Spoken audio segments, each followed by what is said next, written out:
Hello.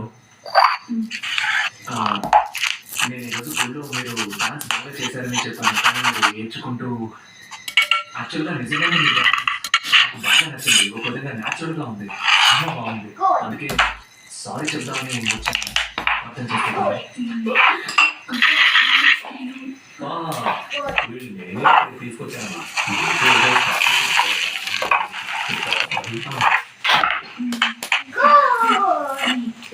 పండు